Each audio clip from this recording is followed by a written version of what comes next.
1970 से 80 के दशक में जब जापान में डर का माहौल था, डर एक ऐसी चीज का जो रियल में है या नहीं पता नहीं था। डर एक ऐसी चीज का जो दिखने में तो बहुत सुंदर थी, लेकिन उसके द्वारा दी गई मौत बहुत खौफनाक हुआ करती थी। कुछ लोग उसे असली की महिला मानते थे, कुछ लोग उसे एक आत्मा मानते थे। लेकिन वह महिला ऐसा क्या करती थी जिससे जापान में उसका इतना खौफ था? उस महिला का नाम था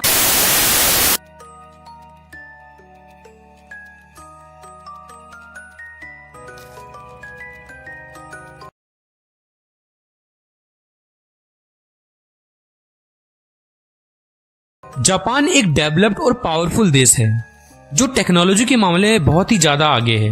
वहाँ के लोग पौराणिक गाथा और भूत प्रेतों की चीजों पर ज्यादा विश्वास नहीं करते। लेकिन 1970 से 80 के दशक में जब जापान में डर का माहौल था, डर एक ऐसी चीज का जो असल में है या नहीं पता नहीं था। डर एक ऐसी चीज का जो दिखने में तो बहुत सुंदर थी, लेकिन उसके द्वारा दी गई मौत बहुत खौफनाक हुआ करती थी। डर उसका जिससे जापान के लोग डरते थे। आज हम बात करेंगे कुचिसाके ओना के बारे में। जापान के सुनसान रास्तों में कुचिसाके ओना चेहरे पर सर्जिकल मास्क पहने ज्यादातर बच्चों को अपना शिकार बनाती थी।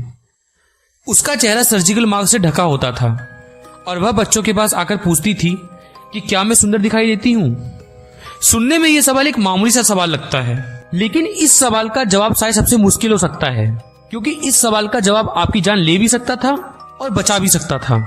लेकिन समस्या यह थी, इस सवाल का कोई जवाब ही नहीं था, क्योंकि जब कोई इस सवाल का जवाब ना में देता था तो कुचिसाके कैची से उस पर वार करती थी और उसे मार देती थी। और अगर जवाब हाँ में दिया तो वो अपना सर्जिकल मास्क उतार देती थी और अपना डरावना और बेहद जख्मी चेहरा दिखा देती थी। उसका चेहरा 2 हिस्सों में बटा होता था, मानो किसी ने उसके चेहरे को पूरी तरह से चीर दिया हो। और फिर से वो अपना सवाल दोहराती थी कि क्या मैं अब भी सुंदर दिखाई देती हूँ। कुचिसाके का डरावना चेहरा देखने के बाद अगर कोई उसके सवाल का जवाब ना में देता तो वो उसे मार देती, और अगर जवाब हाँ होता तो भी कुचिसाके अपनी कैंची से जवाब देने वाले के चेहरे पर भी अपने जैसा घाव बना देती थी, जिससे लोगों की मौत हो जाती थी। जापान में 1970 के पूरे दशक में इस खौफनाक बला की दहशत थी। दहशत इतनी कि लोग अपने बच्चों को घर से बाहर नहीं जाने देते थे, और तो और लोगों ने अपने बच्चों को स्कूल भेजना ही बंद कर दिया था। कुचिसाके के शिकार बने बच्चों कुछ अन्य लोगों की खबरों से वहाँ के अखबार भरे रहते थे। ऐसे बहुत से लोग थे जिन्होंने दावा भी किया उन्होंने कुचिसाके ओना नाम की इस आत्मा को देखा है। उन दिनों इस खतरनाक चलती फिरती मौत की दहशत इतनी ज्यादा बढ़ चुकी थी कि जापान सरकार को स्कूली छात्रों को पुलिस प्रोटेक्शन देनी पड़ी ताकि बच्चे बेखौफ स्कूल आ जा सके।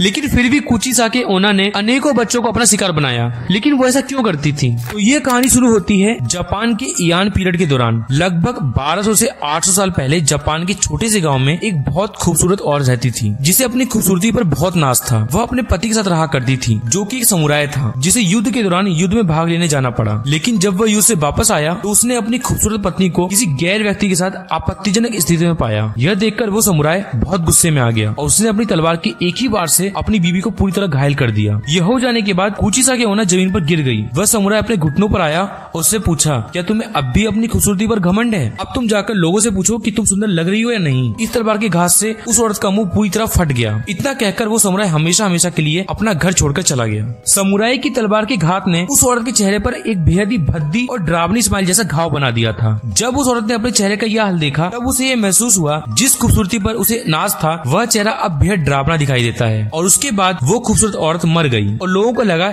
ये कहानी खत्म हो गई। लेकिन लगभग 800 साल बाद वो फिर से जाग गई और एक खतरनाक रहस्य बन गई, जिसे कहते हैं कुचिसाके ओना। आज भी जापान के कई लोगों का मानना है कि कुचिसाके ओना आज भी जापान की सुनसान गलियों में घूम रही है अपने अगले शिकार की तलाश में। तो यह थी कुचिसाके ओना की कहानी। अगर आपको ये कहानी अच्छी लगी हो तो इसे अपने दोस्तों के साथ जरूर शेयर करें।